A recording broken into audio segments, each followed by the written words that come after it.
बिस्मिल्लाहिर्रहमानिर्रहीम। आज हम ए लेवल अकाउंटिंग, जिसका कोड है 9706/32, इसका 5 मार्च 2019 का पेपर 3 आज हम करेंगे। और पेपर 3 में क्वेश्चन नंबर 5 आज हम करेंगे। क्वेश्चन नंबर 1 से लेके 4 ऑलरेडी रिकॉर्डेड हैं। आपको कराची हिफ्ज़ एकेडमी के यूट्यूब चैनल की प्लेलिस्ट पे फोल्डर मिलेगा, वहाँ जाकर देख लें। इसके अलावा प्रीवियसली मैंने काफ़ी पेपर कराए हैं, वो भी आपको वहाँ मिल जाएंगे।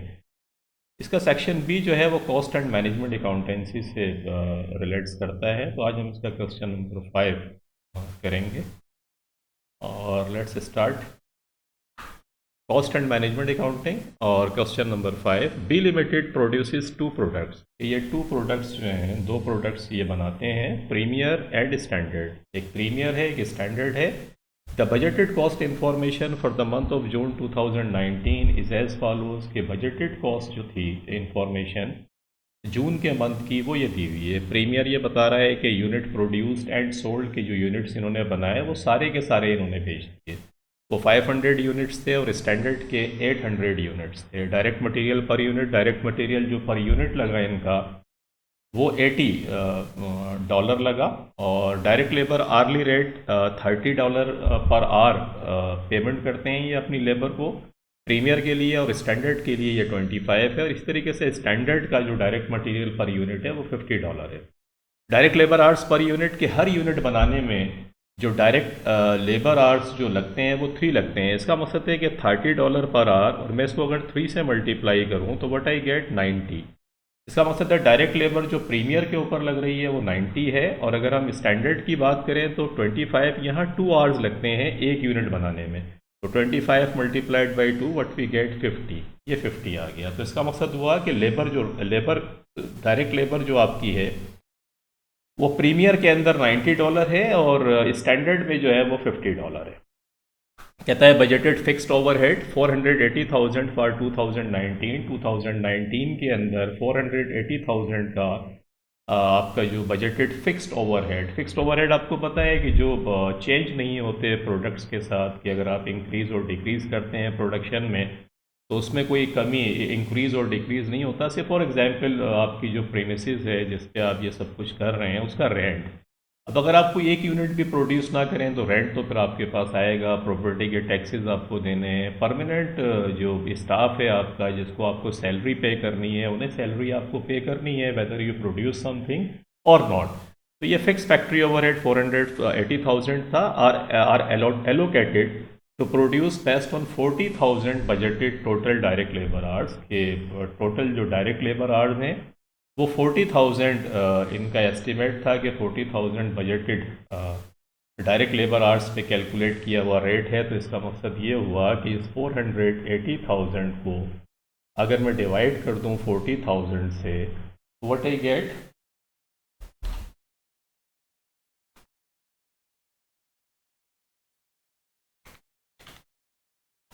12। तो ये 12 जो है वो इसका रेट आ गया आपका, यानी पर डायरेक्ट लेबर आर जब लगती है तो फिक्स फैक्ट्री ओवरहेड आपका $12 का खर्च होता है। तो इसका मकसद ये हुआ, अगर मैं प्रीमियर की बात करूं तो प्रीमियर के अंदर 3 डायरेक्ट लेबर आर लगते हैं तो एक यूनिट बनता है। तो हमने इसको डायरेक्ट लेबर आर से जब मल्टीप्लाई किया था तो डायरेक्ट लेबर आ गई थी। अगर इसी 3 को मैं मल्टीप्लाई 12 से कर दूँ तो आई गेट 36। फिर मेरे पास ये 36 आ जाएगा और ये 36 शो करेगा कि फिक्स फैक्ट्री ओवरहेड जो प्रीमियर के ऊपर लग रहा है वो 36 है। और इसी 12 को अगर मैं मल्टीप्लाई कर दूँ इस 2 से तो व्हाट आई गेट 24। इसका मकसद ये हुआ कि direct labour fix factory overhead जो स्टैंडर्ड के अंदर लग रहा है वो $24 का है। तो ये बेसिक चीज़ें आपको कॉस्ट एंड मैनेजमेंट अकाउंटेंसी के अंदर पता होनी चाहिए। उसके बाद आ जाए answer the following questions in the question paper. Calculate cost per unit for each product using absorption costing. Absorption costing आपकी क्या होती है? एब्जॉर्प्शन कॉस्टिंग के अंदर जो फिक्स फैक्ट्री ओवरहेड होता है इसको हम प्रोडक्ट की कॉस्ट बनाते हैं, ये प्रोडक्ट कॉस्ट का पार्ट बन जाता है। वेरेज जब हम बात करते हैं आपकी मार्जिनल कॉस्टिंग की, तो मार्जिनल कॉस्टिंग के अंदर फिक्स फैक्ट्री ओवरहेड जितना भी होता है वो सारा अदर एक्सपेंसेस के अंदर चला जाता है, हम उसको प्रोडक्ट कॉस्ट का पार्ट नहीं बनाते। That's a difference. मैंने प्रीवियसली भी लेक्चर्स किए हैं, उनको देख लीजिएगा जाके। तो अभी ये एब्जॉर्प्शन कॉस्टिंग के अंदर फिक्स फैक्ट्री ओवरहेड को हम शामिल करेंगे। बड़ा सिंपल है, आपको डायरेक्ट लेबर, डायरेक्ट मटेरियल दिया हुआ है, डायरेक्ट लेबर हमने निकाल ली है 90 50 और फिक्स फैक्ट्री ओवरहेड भी हमने निकाल लिया है।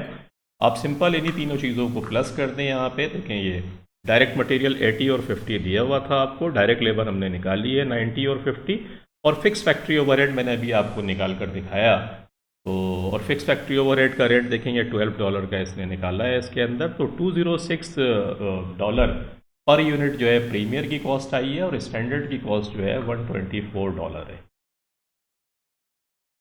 तो ये बड़ा सिंपल स्ट्रेट फॉरवर्ड क्वेश्चन था आपका, कोई इतना मुश्किल नहीं है। सिर्फ बेसिक कंसेप्ट अगर आपके सही हैं तो बहुत इत्मीनान से आप ये कर लेंगे। उसके बाद बी पार्ट के अंदर आ जाएं। बी कहता है कि a newly required recruited management accountant suggested that B Limited should adopt activity-based costing. He has provided an analysis of fixed overhead as follows. देखिए, एक्टिविटी बेस्ड कॉस्टिंग क्या होती है? एक्टिविटी बेस्ड कॉस्टिंग के अंदर हम सिर्फ ये करते हैं कि जो फिक्स फैक्ट्री ओवरहेड होता है इसको फर्दर हम बाइफरकेट करते हैं, क्योंकि ऊपर आपने देखा कि ऊपर तो उसने 40,000 आवर्स जो है उस पर कैलकुलेट करके एक रेट निकाल लिया $12 का। लेकिन अगर आप इसको थोड़ा सा और जाके एनालाइज करें तो आपको पता चलेगा कि यार स्टैंडर्ड, आपकी दो प्रोडक्ट हैं, एक स्टैंडर्ड है एक प्रीमियर है। तो प्रीमियर के ऊपर कितना फिक्स फैक्ट्री ओवरहेड लगा आपका, कितना खर्चा हुआ, कौन कौन से एक्सपेंसेस थे जो प्रीमियर के ऊपर हो रहे हैं फिक्स फैक्ट्री ओवरहेड के, स्टैंडर्ड के कौन कौन से खर्चे हैं जो हो रहे हैं। तो वो जितना आप बाइफरकेट करके इसका फर्दर आप रेट अगर निकालेंगे तो फिर एक्टिविटी से आप रिलेट्स करते हैं फिक्स फैक्ट्री ओवरहेड को। जैसे देखें, इसने यहाँ करा हुआ है मटेरियल रिक्विजिशन। ये कहता है कि मटेरियल, ये जो 480,000 आपने देखा था शुरू के अंदर जो इसने आपको टोटल दिया था, इसको इसने आप बाइफरकेट कर दिया 3 हिस्सों में। कहता है एक्चुअली मटेरियल रिक्विजिशन का मकसद है कि मटेरियल जब चाहिए होता है प्रोडक्शन के लिए तो जो रिक्विजिशन बनती है,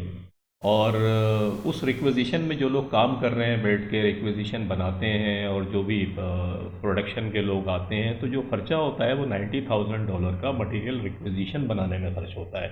और number of material requisition, total कितनी मटेरियल रिक्विजिशन बनती हैं? 75। तो इसका मकसद हुआ कि 90,000 डिवाइडेड बाय 75 अगर मैं करूं,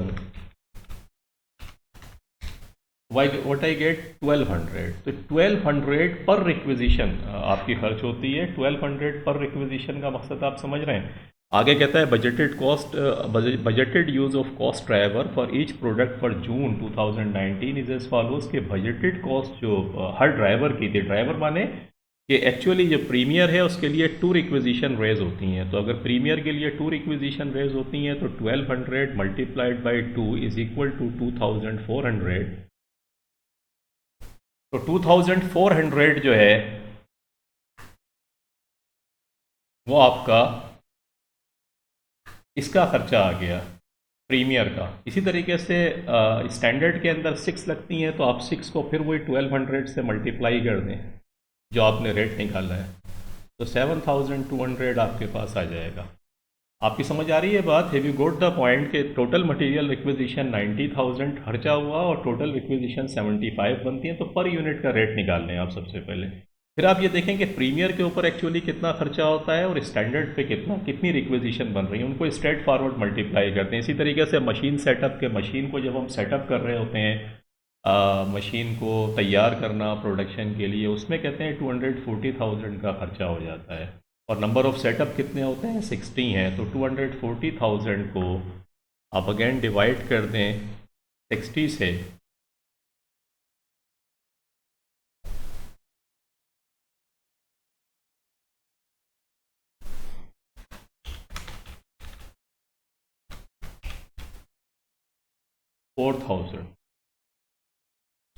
ये 4000 पर आपके पास आ गया कि पर सेटअप, या नंबर ऑफ टू सेटअप 2 हैं या 3 हैं, तो 2 और 3 से इसी 4000 को मल्टीप्लाई कर देंगे तो आपके पास ये आ जाएगा। इंस्पेक्शन के जब मटेरियल बन जाता है, प्रोडक्ट बन जाती है, तो उसके इंस्पेक्शन में 150,000 खर्च होते हैं, और नंबर ऑफ इंस्पेक्शन आवर्स के टोटल इंस्पेक्शन आवर्स जो हैं 5000 होंगे। तो अगेन वही 5000 आवर्स 150,000 को डिवाइड कर दें 5000 से, तो यू गेट 30। ये 30 का रेट जो है, यहाँ कितनी इंस्पेक्शन आवर्स चाहिए, प्रीमियर को 120 चाहिए और स्टैंडर्ड को 320, तो इन दोनों से मल्टीप्लाई कर देंगे तो हमारे पास फिक्स फैक्ट्री ओवरहेड को हमने फर्दर एनालिसिस करके हमने ब्रेकअप बना दिया है इसका पूरा। तो ये आपके पास टोटल आ जाएगा। अभी हम इसको करते हैं, ये आपकी समझ आ गया होगा। कहता है explain the meaning of the term cost driver. Cost driver को एक्सप्लेन करें। State 2 advantages and 3 disadvantages of ABC के। 2 एडवांटेजेस बताइए और 3 डिसएडवांटेजेस बताइए। तो कॉस्ट ड्राइवर तो हर वो चीज़ होती है कि जिसकी, जैसे अभी हमने देखा कि इंस्पेक्शन आवर्स कितने चाहिए थे, मटेरियल रिक्विजिशन कितनी बन रही है, कि वो एक्टिविटी जिसके करने से कॉस्ट इनकर्ड हो रही है, तो क्या होगा। Cost driver is the factor that causes the change in the cost of an activity. किसी एक्टिविटी के अंदर जो चेंज आ रही है, जैसे मटेरियल रिक्विजिशन बनेगी तो कॉस्ट आपकी चेंज हो जाएगी। तो कोई भी activity is the factor that causes the change, ये याद रखिएगा, that causes the change in the cost of an activity. किसी एक्टिविटी की कॉस्ट में कोई भी फैक्टर अगर चेंज पैदा कर रहा है तो उसे ड्राइवर कहते हैं, कॉस्ट ड्राइवर। जैसे इंस्पेक्शन आवर्स आपके लगे, प्रोडक्ट तैयार हो गई, अब लोग आएंगे इंस्पेक्ट करेंगे तो आपको उनकी सैलरी देनी पड़ेगी, तो ये कॉस्ट ड्राइवर हो गया आपका। मटेरियल रिक्विजिशन बनने में जो खर्चा हो रहा है, ये फिर कॉस्ट ड्राइवर आपका हो गया। तो मशीन सेटअप अगर हो रही है उसमें उसमें फिर आपको डिफरेंट चीज़ें चाहिए, लोग चाहिए, मशीनों को लेकर आना है, या अगर मशीन इंस्टॉल हुई हुई है तो फिर उनके लिए जनरेटर है या इलेक्ट्रिसिटी का बंदोबस्त करना है आपको। फिर ये तमाम चीज़ें मशीन सेटअप में आती हैं, या प्रोडक्ट को उठा के मशीन तक लेकर आना है। तो these are the different things जिसकी वजह से कॉस्ट इनकर्ड होती है।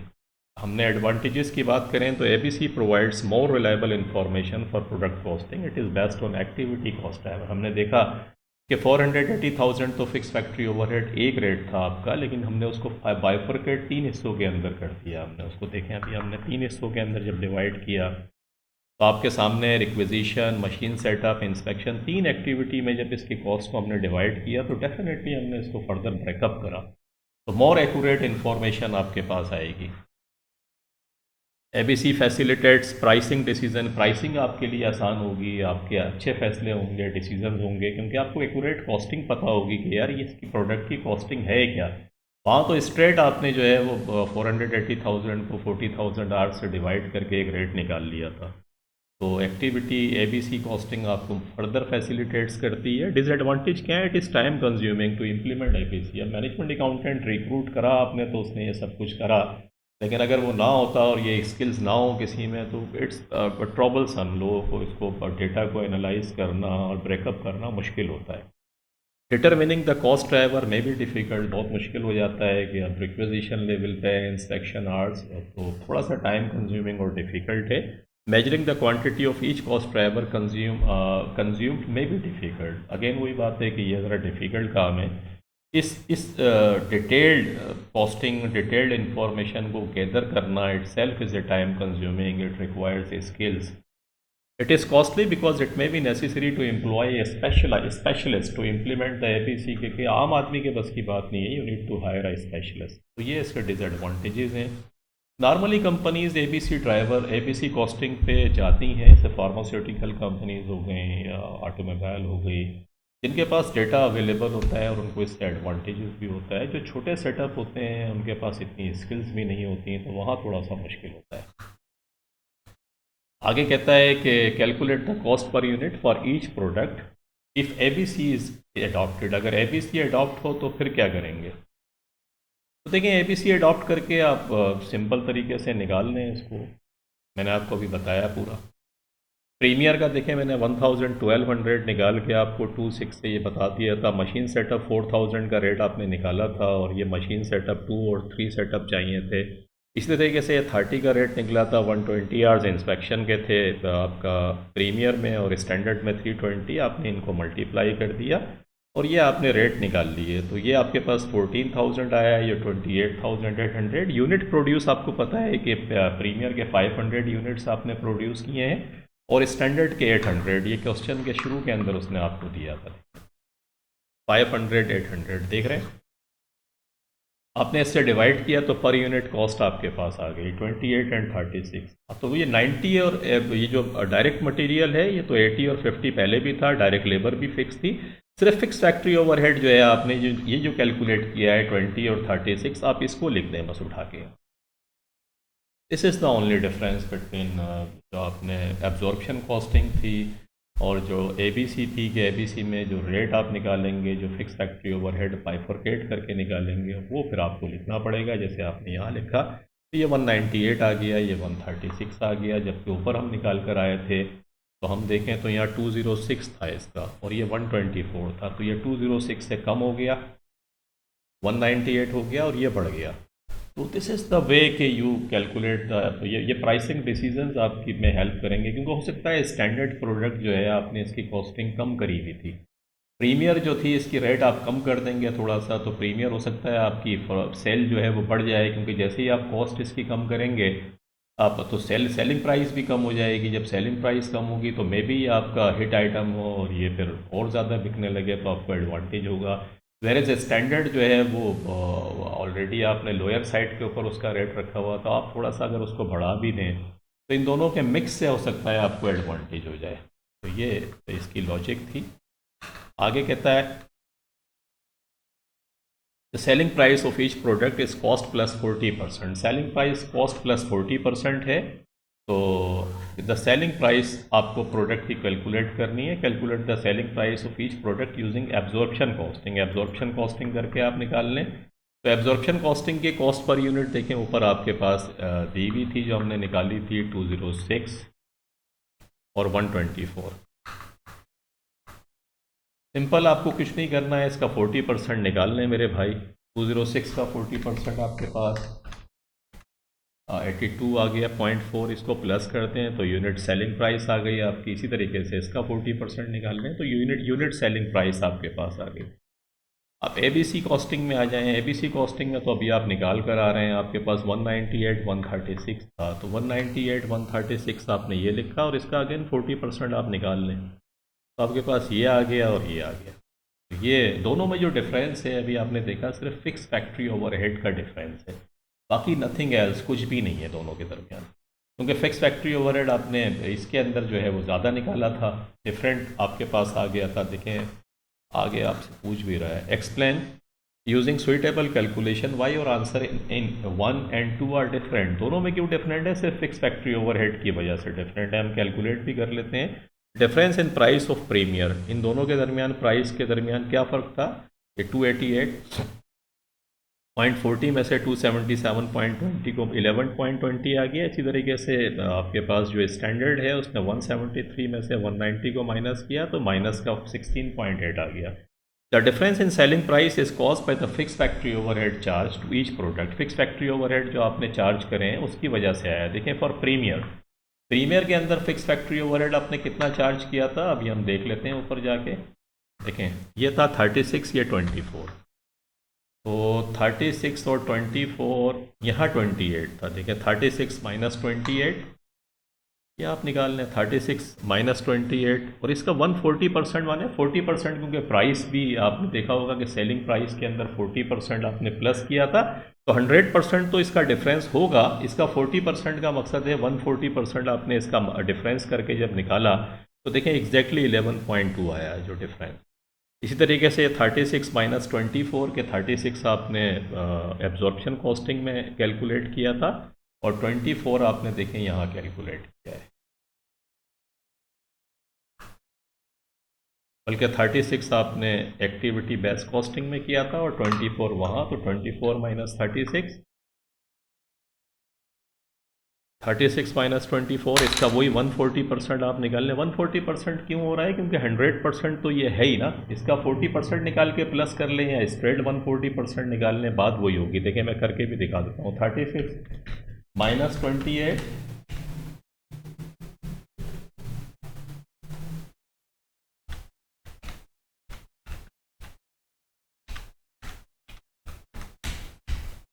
एट आ गया।